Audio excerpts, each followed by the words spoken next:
네, 인사 드리고 시작하겠습니다. 만나서 반갑습니다. 네, 방금 전에 소개받은 신천지에서 신학 강사로 일하고 있는 소정민 강사라고 합니다. 오늘 이 시간 여러분들 만나 뵙게 돼서 무척이나 반갑고요. 혹시 저번 화요일에도 참석하셨고 오늘 또 참석하신 분 혹시 계실까요? 난 여기 두 번째다. 네, 네, 감사드립니다. 혹시 지난 시간에 오셨을 때 가장 크게 깨달은 게 뭐가 있으셨을까요? 네, 그런 걸 질문하는 건 안 되겠죠? 네, 이제 오늘은 어떻게 하면 우리가 행복한 삶을 살 수 있는지 그 방법에 대해서 우리 같이 생각해 보는 시간 갖도록 하겠습니다. 잠깐 화면 보여주실까요? 자, 행복 드림 세미나이기 때문에 오늘 강연을 듣고 행복감이 막 밀려와야 하지만 사실은 행복하다, 행복하지 않다, 이것은 내가 어떤 삶을 사느냐에 따라서 내 스스로가 판단하고 내가 스스로 느끼는 감정이기 때문에 오늘 이 시간은 어떤 삶이 행복한 삶인지 그 방향을 알려드리도록 하겠습니다. 자, 오늘 주제가 바로 행복한 삶을 사는 방법인데요. 여러분들 주변 지인분들과 아시는 분들이 이런 질문하면 어색하진 않을 겁니다. 혹시 고향이 어디세요? 혹시 좋아하는 음식이 뭐예요? 이런 질문은 어색하지가 않거든요. 그런데 이런 질문 어떠세요? 요즘 너 행복하니? 이런 질문을 하면 뭐래? 아니면 너는 살 때 가치관이 뭐야? 이런 거 물어보면 너무나 낯선 질문이거든요. 사실 모든 사람들은 자기의 삶을 행복한 삶을 살고 싶어 합니다. 그런데 막상 그 행복하냐는 그 질문 자체가 너무나 낯설고 어색하다 보니까 그런 대화 자체를 아예 하지를 않거든요. 그래서 친한 분들끼리 모여서 대화를 나누고 수다를 떨 때도 야, 어떻게 하면 우리 행복하게 살 수 있을까? 이런 거 얘기 안 합니다. 어떻게 하면 돈을 더 잘 벌 수 있을까? 어디가 더 좋은 곳이더라, 이런 이야기를 많이들 하고 사시죠. 그래서 이제 오늘 이 시간에는 행복이라는 그 개념하고 어떻게 내가 살아가야 행복한 삶을 살 수 있는 것인지에 대해서 짧은 시간이나마 조목조목 짚어서 설명해 드리도록 하겠습니다. 자, 그러면 여기 이제 글자가 보이실 거예요. 라이프 스타일. 각자 사람마다 자기가 살아가는 삶의 방식과 방법은 다 같지가 않겠죠.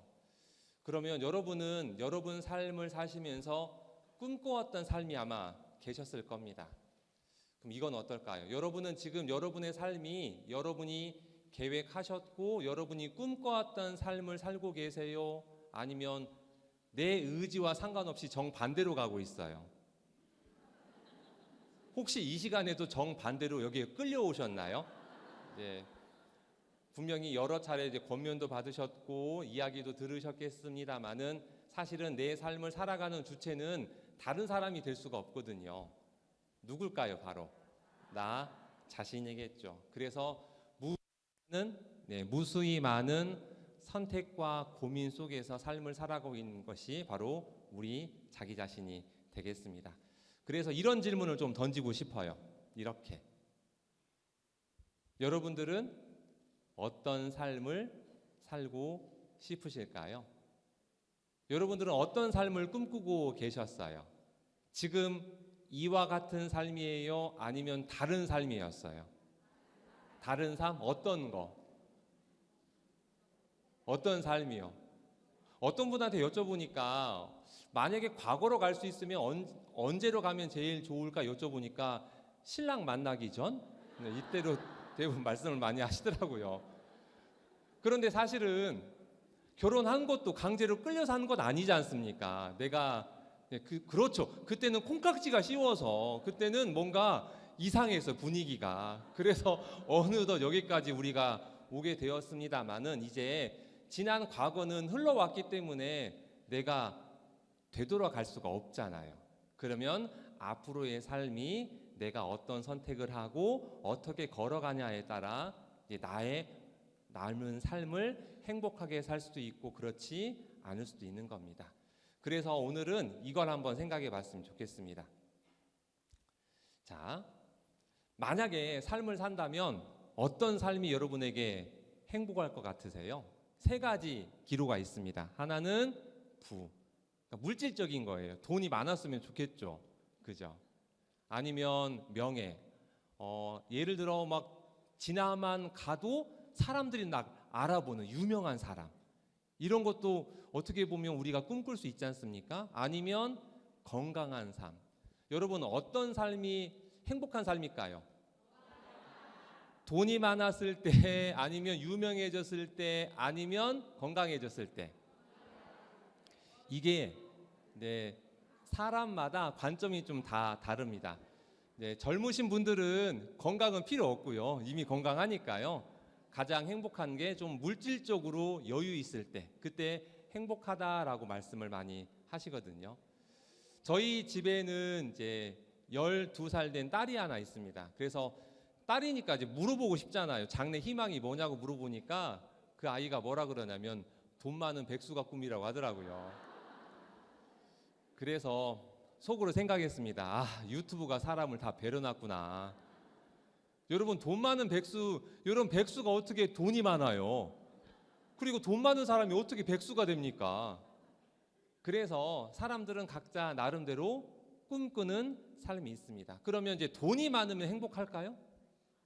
아니면 유명해지면 행복할까요? 아니면 건강하면 행복할까요? 그럼 어쩌자고니까? 다 있어야 돼요. 그거는 그래서 내가 생각하고 있는 이 행복과 그리고 우리가 지금 깨달아야 할 내용이 무엇인지를 좀 비교해 봤으면 좋겠습니다. 그래서 어떤 사람은 돈이 많아도 행복하지 않다고 하는 사람도 있고, 유명한 사람도 또 건강한 사람도 자기 스스로의 그 자기 만족을 못할 때가 많이 있지 않습니까? 자, 그러면 이제 이걸 설명해 드리도록 하겠습니다. 그래서 어떤 삶이 행복한 삶인지 지금 이 시간에 제가 알려드리도록 하겠습니다. 그런데 이걸 이제 우리가 듣기 전에 생각의 스트레칭이 좀 필요합니다. 예를 들어서 우리가 생각을 하려면 운동이 좀 필요해요. 예비 동작. 그게 무엇인지 제가 질문을 드릴 테니까 한번 생각 한번 해보시는 거예요. 자, 행복의 시작점은 바로 어디서 시작되냐면 바로 가치관의 변화에서 시작이 됩니다. 다시요. 행복의 시작은 무엇으로부터 출발하냐면 가치관의 변화에서 시작이 됩니다. 예를 들어 여러분 여자로서의 삶이 행복하셨어요? 엄마로서의 삶이 행복하셨어요? 네? 여자로서의 삶이 행복하셨어요? 아니면 엄마로서의 삶이 행복하셨어요? 네. 둘 다요? 네. 자, 그래서 오늘 이 시간은 제가 느낀 게 있어요. 저랑 여러분 좀 안 맞다. 둘 중에 하나만, 여자로서 엄마로서. 네. 그런데 이게 정답이 있을 수가 없어요. 왜? 가치관은 사람마다 다르니까요. 여자로서 행복한 때도 있었고 엄마로서도 행복한 때가 있을 수 있으니까 사람마다 다 같지가 않거든요. 남자분들은 어떨까요? 남자로서의 삶과 아빠로서의 삶, 어떤 게 더 행복할까요? 어떤 분은 남자일 수도 있고 어떤 분은 아빠일 수도 있죠. 왜 그럴까요? 사람마다 다 가치관이 다르기 때문에 그렇습니다. 그런데 이 가치관이라는 것은 가치를 바라보는 관점이거든요. 무슨 말이냐? 내가 가치 있다고 생각하는데 더 가치 있는 걸 발견하게 되면 사람은 가치관이 변하게 되는 거예요. 그래서 제가 생각할 수 있는 질문을 하나 더 드리겠습니다. 자, 가족끼리 물놀이를 갔습니다. 이제 곧 봄이 끝나면 여름이 찾아오지 않습니까? 그럼 가족들끼리 물놀이를 가는 거예요. 그런데 물에 빠진 사람이 있습니다. 누가 빠졌냐? 시어머니하고 남편이 빠졌어요. 누구 건지실 거예요? 시어머니하고 남편. 나 시어머니 나 건지겠다. 아니다, 나 남편을 먼저 건져주겠다. 난 둘 다 싫다. 어떤 분이 여쭤보니까요, 이제 시어머니하고 남편이 물에 빠졌는데 바쁜 척을 한다는 거예요. 그러면 둘 다 건져내고 싶지 않다는 얘기잖아요. 그 마음 충분히 이해합니다. 예, 충분히 이해합니다. 자, 그래서 우리가 생각해 보는 거예요. 가치라는 것은 비교해 보는 겁니다. 나한테 지금 소중한 사람이 누구인지를. 자, 그러면 이제 물놀이를 같이 가서 가족끼리. 그런데 남편하고 친정 엄마 둘이 빠졌어요. 이제 누구 건져야 돼요? 나 친정 엄마. 아니다, 나 남편이다. 나 바쁜 척 한다.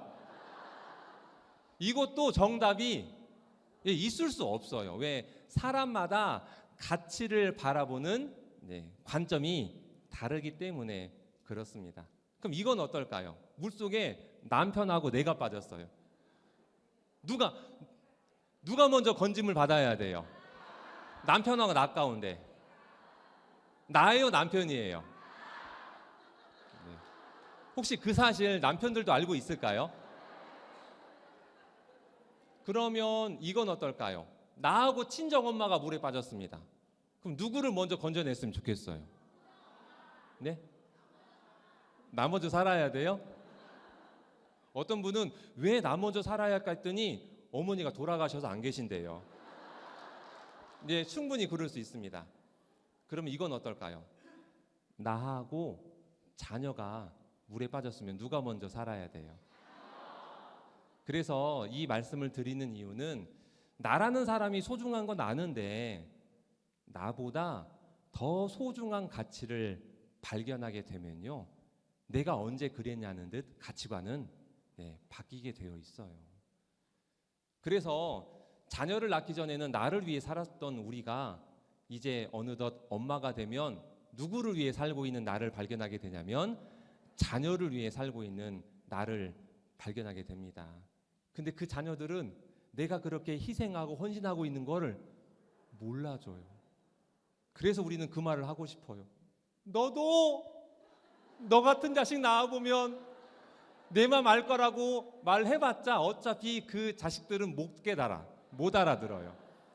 그래도 나보다 무엇해요? 소중해요. 그래서 행복이라는 그 시작점은 무엇이 변했을 때, 가치관이 변화가 되었을 때, 그때가 행복의 시작점이 되겠습니다. 그러려면 무엇을 발견해야 하냐? 내가 소중하게 생각하고 있는 가치보다 더 소중한 가치를 발견했을 때 가치관이 변하게 되는 거예요. 여러분 혹시 길을 가시다가, 그럴 리 없겠지만 길을 가시는데 앞에 하나는 핸드폰이 떨어졌고 하나는 지갑이 떨어졌어요. 뭐부터 주우실래요? 지갑. 나 지갑부터 먼저 줍겠다. 아니다, 핸드폰이다. 그래서 여러분들이 이 자리에 잘 오시는 거예요. 둘 다 주워야지. 안 그래요? 지갑하고 핸드폰 떨어졌으면 뭐 주워야 돼요? 네. 그런데 문제는 내가 돈이 필요했어요. 그러면 지갑부터 먼저 손이 갈 수도 있고요. 아니면 내가 가지고 핸드폰이 낡았어. 그런데 떨어진 거 보니까 새 거야. 그러면 나도 모르게, 이건 정답이 없다니까요. 문제는 내가 내 삶을 살다가 더 소중한 가치를 발견하게 되면 가치관은 자연스럽게 변하게 되는 겁니다. 지금까지 우리는 살면서, 인생을 살면서 행복에 대한 단어를 많이 들었었지만 한 번도 배워본 적은 없었어요. 여러분 혹시 학교 선생님이 행복한 삶을 사는 법 혹시 배워본 적 있으세요? 우리는 뭘 배웠을까요? 국영수를 배웠죠. 어떻게 하면 학교 성적 올리는 방법을 배웠었고, 어떻게 하면 좋은 대학을 가는 방법을 배웠었고, 어떻게 하면 남들보다 성공하는 방법을 배웠었지, 어떻게 살아야 행복한 삶을 사는지는 한 번도 배워본 적이 없었어요. 그리고 난 뒤에 우리는 깨닫게 됩니다. 아, 이건 내가 상상한 삶이 아니고 내가 생각했던 삶이 아니었는데. 그래서 지금 우리가 한번 생각해 봐야 돼요. 내 인생에 가장 소중한 가치가 무엇일까? 이걸 한번 생각해 봤으면 좋겠습니다. 자, 그래서 지난 시간에도 한번 설명해 드렸었는데, 부산에 가시면 금생탕이라는 아주 예, 조그만한 목욕탕이 있습니다. 그때 깨달았던 그 진리, 바로 다 때가 있다. 예. 모든 사람은 다 때가 있지만 다르게 말씀해 드리면 행복도 때가 있어요. 여러분 혹시 이걸로만 목욕탕 관점으로 생각하지 마시고요. 다른 관점도 필요합니다. 모든 사람은 다 무엇이 있어야 돼요? 때, 타이밍이 있어야 하는 거예요. 타이밍. 그러면 이런 질문은 어떠세요? 어느 때 가장 행복해야 할까요? 자, 우리가 지금까지 인생을 살아오면서 수많은 시간을 겪어왔습니다. 이것을 이렇게 한번 구분해 보도록 하겠습니다. 자, 사람이 태어났어요. 그리고 성장합니다. 그리고 나이를 들어가고 있어요. 그래서 청년의 때, 장년의 때, 노년의 때 이렇게 세 가지 때로 구분해 본다면 어느 때가 행복해야 할까요? 한번 찍어보세요. 맞추신다 이거보다는 한번 생각 한번 해보세요. 어느 때가 가장 행복해야 할까요? 자, 나는 청년의 때 행복해야 할 것 같다. 아니다. 나는 장년의 때 행복해야 할 것 같다. 아니다. 나는 노년의 때 행복해야 할 것 같다. 사실 나 올 때부터 기분이 안 좋았다. 그러면 안 계시겠죠? 자, 그래서 이걸 한번 구분해 보겠습니다. 청년의 때는 이제 출생하고 난 후에 경제 활동을 하기 전까지, 대학교 졸업하기 전까지 약 24세 때까지만 해도 우리가 학창 시절 때 학교를 통해서 배움을 갖습니다. 이제 여성분들 기준으로 하는 거예요. 네, 남자분들은 군대까지 다녀오면 26세, 27세까지도 되겠죠. 이때를 이제 청년의 때 이렇게 말합니다. 이때는 주로 무엇 하는 기간이냐면 배우는 때예요. 경제 활동보다는요. 그리고 24세부터 어느 때까지 이제 보통 60세까지 정년을 놓고 본다면 경제 활동을 활발히 하는 나이대가 바로 장년의 때가 되겠습니다. 그리고 60세부터 100세 때까지 지금은 기대 수명이 더 늘어나니까 120세까지 보는 경우도 있더라고요. 그래서 노년의 때가 이제 40년이라는 시간이 있습니다.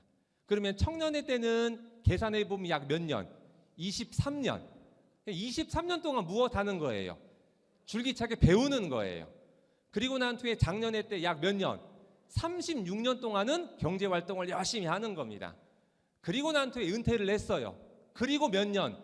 40년이라는 기간이 이제 노년의 기간이 있습니다. 자, 이 세 기간 중에 어느 때가 가장 행복해야 돼요? 어느 때? 자, 나 청년의 때다. 아니야, 작년의 때다. 다 하나로 짜셨어요? 나 노년의 때다. 네. 정답은요. 정답은 다 행복해야 합니다. 생각을 한번 해보세요. 여러분 청년의 때, 장년의 때 불행했다가 노년의 때 어떻게 행복합니까? 그래서 어느 시대에든 무엇 해야 돼요? 행복해야죠. 그리고 가장 중요한 때는 지금 이때도 행복해야겠죠. 그런데 굳이 타이밍을 말한다면 어느 때가 가장 행복해야 하냐면요. 자, 보세요. 청년의 때, 장년의 때, 노년의 때 중 가장 기간이 긴 기간이 언제예요? 노년의 때예요. 그래서 노년의 때에 가장 행복해야 합니다.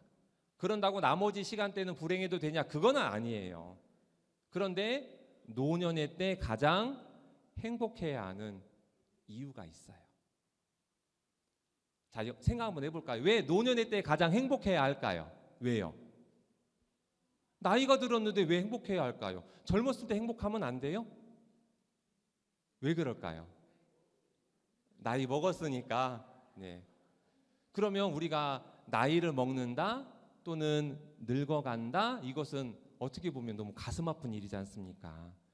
자, 여러분들 몸의 나이는 먹어가지만 내 마음의 나이는 어때요? 그래요. 마음의 나이는 28 청춘이에요.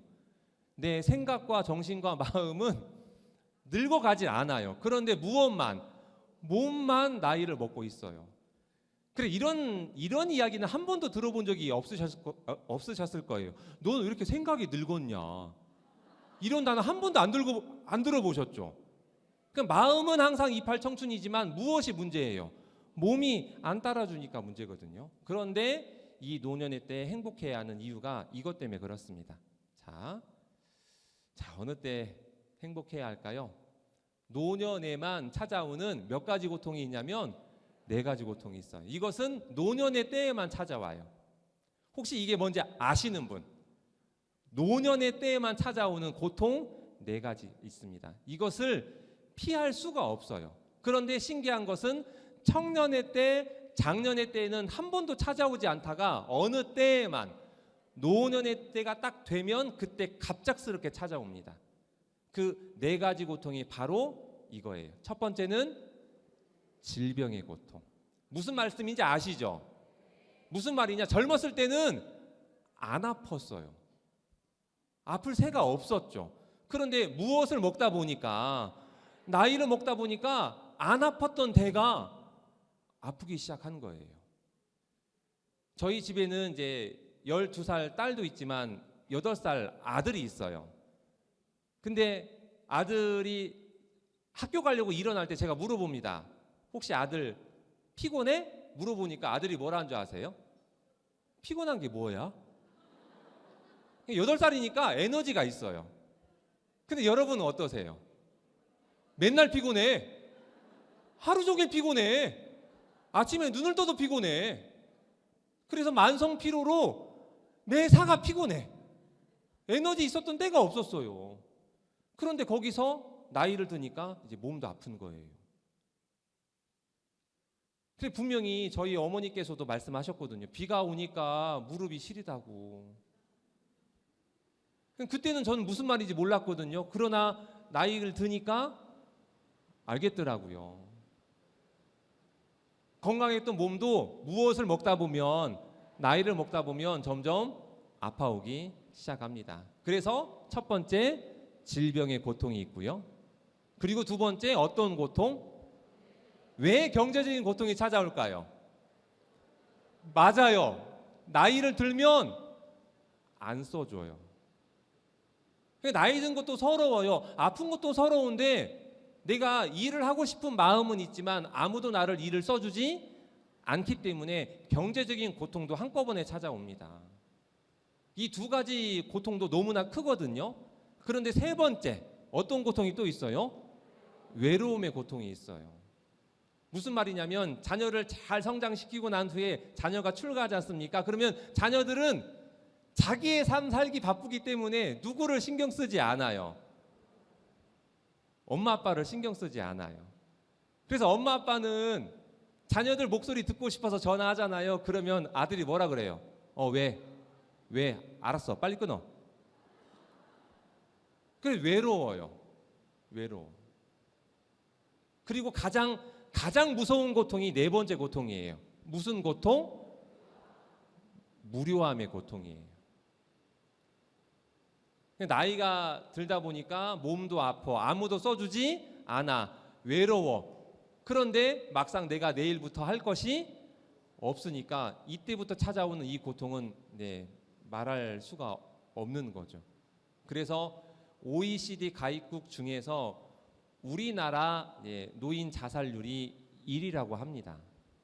그만큼 어떻게 보면 나이를 든 것도 서럽지만 불행도 행복하지 않은 것도 너무나 빨리 겪어버리는 건 아닐까. 그리고 노년의 때가 사실은 제일 길어요. 40년의 기간 동안.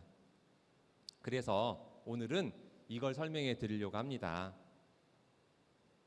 이 4가지 고통이 한꺼번에 찾아오지만 이 4가지 고통을 피하는 방법이 있습니다. 다시요. 노년의 때에 찾아오는 몇 가지 고통이 있는데 4가지 고통이 있는데 이 4가지 고통을 무엇할 수 있는 방법이 있다? 피할 수 있는 방법이 있습니다. 이 고통을 어떻게 피할 수 있을까요? 어떻게 하면 피할 수가 있을까요? 근데 우리가 생각해 보면 아니 강사님 노년의 고통을 어떻게 피해요? 나이가 들어가는 것을 막을 방법이 없잖아요. 그런데 방법이 있습니다. 그 방법이 무엇인지를 오늘 소개해 드리려고 하는 거예요. 그런데 이 방법이 특별한 거나 내가 한 번도 생각해 보지 못한 걸 수도 있지만 너무나 가깝게 있습니다. 그게 바로 무엇일지, 자, 바로 하나님의 복을 받으면 되는 겁니다. 하나님께서 우리에게 주시겠다는 복이 있거든요. 이 복은 우리가 상상하기가 힘든 복이에요. 예전에 제가 중국집을 한번 갔습니다. 그러면 중국 사람이 운영하는 중국집이다 보니까 거기에 복자를 한자로 많이 기록해 놨더라고요. 우리나라 민족도 복자를 정말 많이 기록해 놨습니다. 예전에 할머니 집에 가니까 베개에도, 이불에도, 숟가락에도, 밥 뚜껑에도 복자를 써놨어요. 그런데 그 중국집은 복자를 거꾸로 써놨더라고요. 거꾸로. 그래서 사장님한테 여쭤봤었어요. 사장님, 이 복자 거꾸로 써놨네요 했더니 그분이 하시는 말씀이 들어보니까 못 알아듣겠더라고요. 중국말로 해서. 그래서 알고 보니까 뭐라 하냐면 복이라는 것은 하늘에서 주어야 받는 거니까 복자를 거꾸로 써놨다고 하더라고요. 그 말을 듣고 이해가 됐어요. 맞아요. 복이라는 건 하늘에서 줘야지 내가 복 받고 싶다고 해서 주는 게 아니고, 복은 사람이 사람에게 줄 수 있는 것도 아니거든요.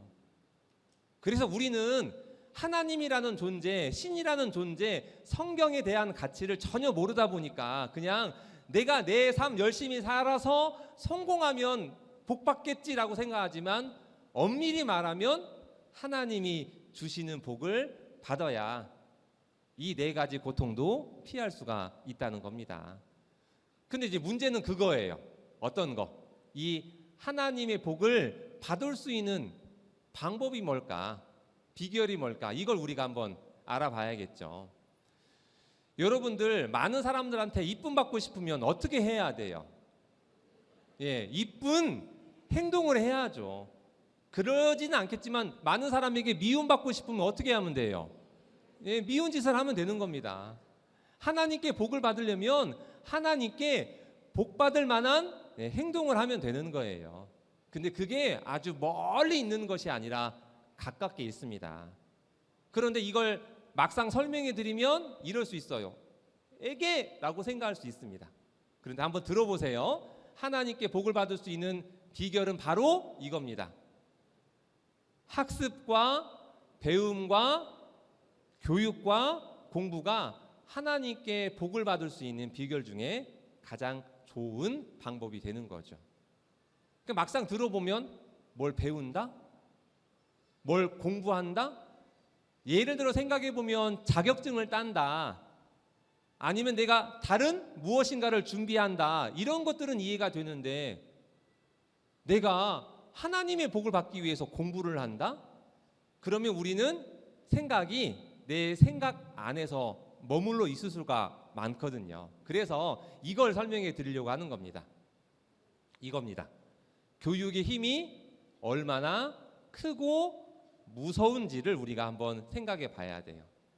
자, 옛날에 우리 60년대, 70년대만 해도 잘 먹고 잘 살던 시대였을까요? 못 먹고 못 살았던 시대였을까요?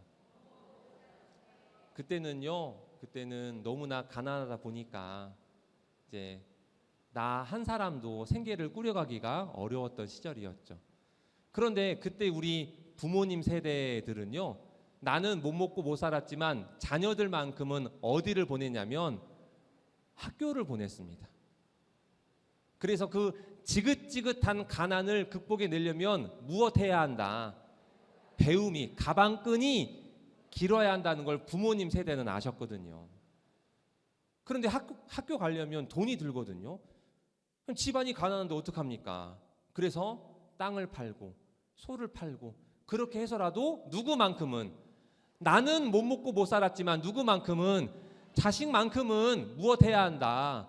더 배우게 해줘야 한다. 그 이유는 그 배움이 더 많은 삶의 기회를 누리게 한다는 것을 부모님은 아셨거든요. 사실 우리나라를 생각해 보세요. 우리나라는 천연자원이 없어요. 기름 나오나요? 가스 나오나요? 아무것도 안 나와요. 그래서 우리나라가 성장하려면 인적 자원밖에는 없습니다. 그게 바로 교육이었거든요.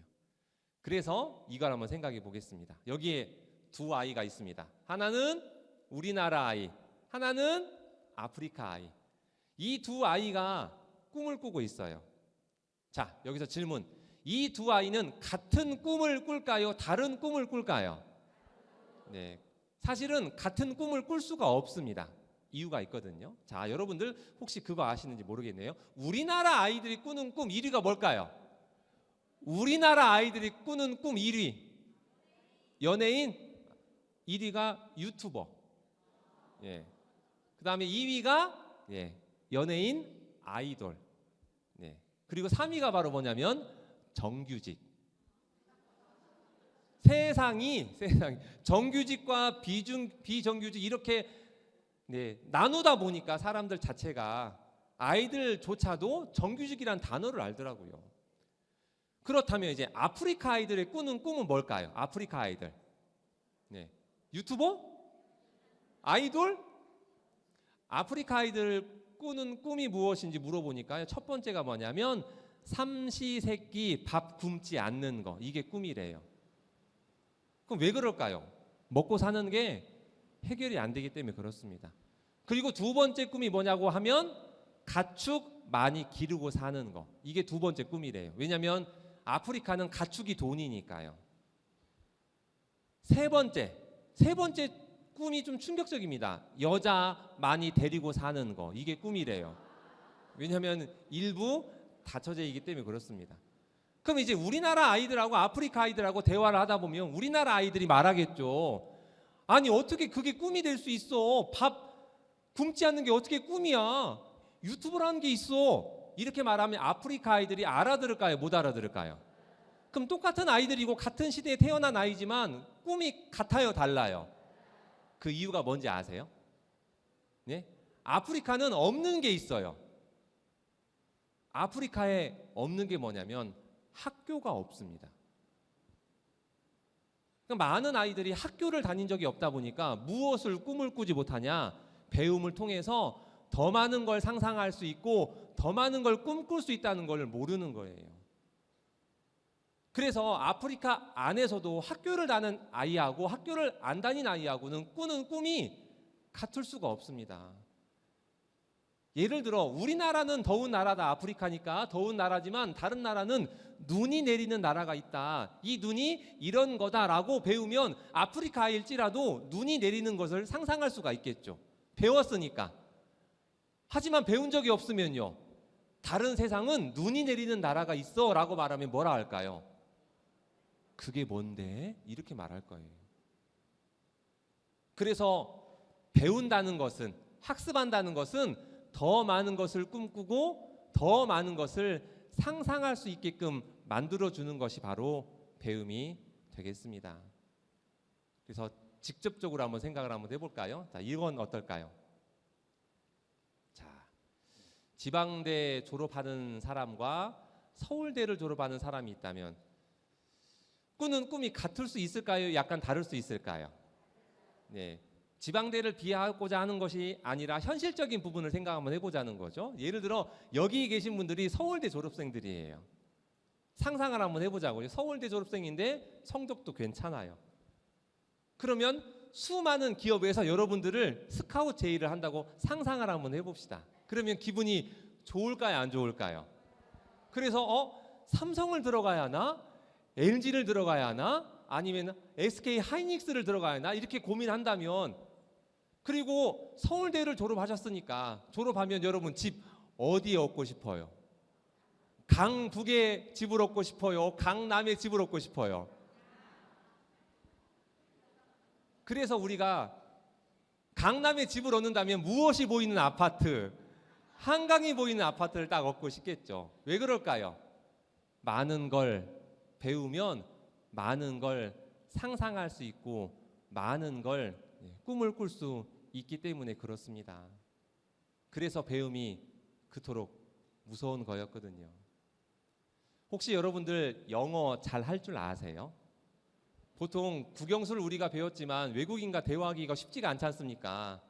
그런데 영어를 잘한다면요, 우리나라 전 세계 인구 가운데 우리나라 언어를 쓰고 있는 나라는, 우리나라 언어를 쓰고 있는 민족은 그렇게 많지 않습니다. 그러나 무엇만 할 줄 알지라도 영어만 잘 할 수 있더라도 수십억 명의 사람과 소통할 수 있고 대화할 수 있고 서로 이야기를 나눌 수가 있거든요.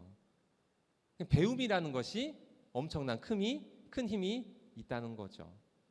예를 들어 여러분들 해외여행, 코로나가 끝나면 여러분들 여행 가시는 것도 많이 꿈꾸고 있지 않습니까? 만약에 해외여행을 간다면 어디로 가고 싶으세요? 유럽도 괜찮고 동남아도 괜찮고, 하지만 그 가운데 파리도 괜찮죠. 파리에 에펠탑 앞에서 사진 찍는 것도 우리가 상상할 수 있지 않습니까? 그런데 프랑스 파리로 여행을 가는데 그냥 가는 것보다 파리라는 나라를 좀 공부하고 가면 그 공부는 곤욕스러울까요? 즐거울까요? 그래서 프랑스 파리 가서 인사말은 해야 하니까 소책자 하나 사가지고 봉주르 이렇게 연습하고 있어요. 그리고 여행 가는 그 날짜가 막 다가오고 있어. 그러면 마음이 기쁠까 안 기쁠까요?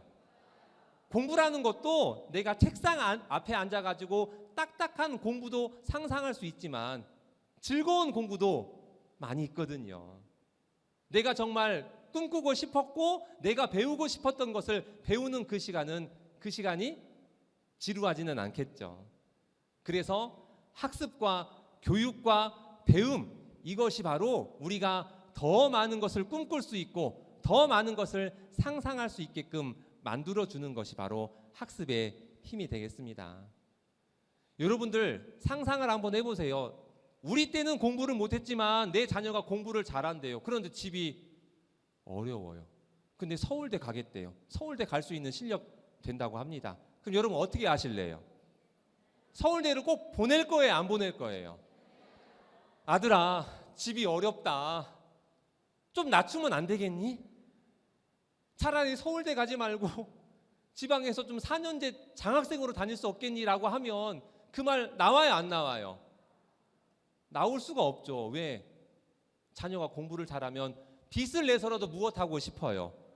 예, 보내주고 싶은 것이 부모의 마음이거든요. 왜 그럴까요? 더 많은 걸 배우면 더 많은 걸 꿈꿀 수 있고 더 많은 걸 상상할 수 있게끔 하는 것이 바로 무엇이니까요? 네, 배움이기 때문에 그렇습니다. 자, 그래서 화면 보여주세요. 지방대생들이 꿈을 꾸는 것과 서울대생이 꿈을 꾸는 것이 같을까요? 다를까요? 네, 같을 수가 없는 것은 죄송하지만 배움의 차이가 다르기 때문에 그렇습니다. 마찬가지로 우리가 하나님의 복이라는 걸 한 번도 배워본 적이 없지 않습니까? 아마 그 생각하실 거예요. 노년의 4가지 고통을 어떻게 피하지? 피할 방법이 있기는 해?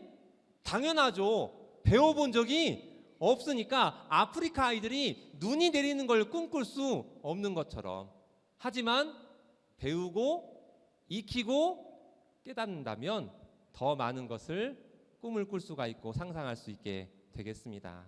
그래서 여러분들에게 신천지에서는 성경은 여러분들에게 주시는 하나님의 복이 있다는 것을 가르쳐 드리려고 합니다. 신천지를 믿어달라, 신천지에서 신앙을 해야 한다, 그걸 차원을 떠나서요, 신천지는 성경을 정말 잘 가르쳐 드릴 수 있는 실력이 있거든요. 그래서 성경을 통해서 하나님이 주시는 복이 무엇인지를 여러분들 깨달으실 수 있는 귀한 시간이 되셨으면 좋겠습니다. 그래서 오늘 강의는 행복한 삶을 사는 방법은요, 내가 어떤 삶을 사느냐에 대한 방향을, 꿈을 꾸려면 학습과 배움과 교육이 필요하다는 것을 여러분에게 꼭 말씀을 드리고 싶습니다.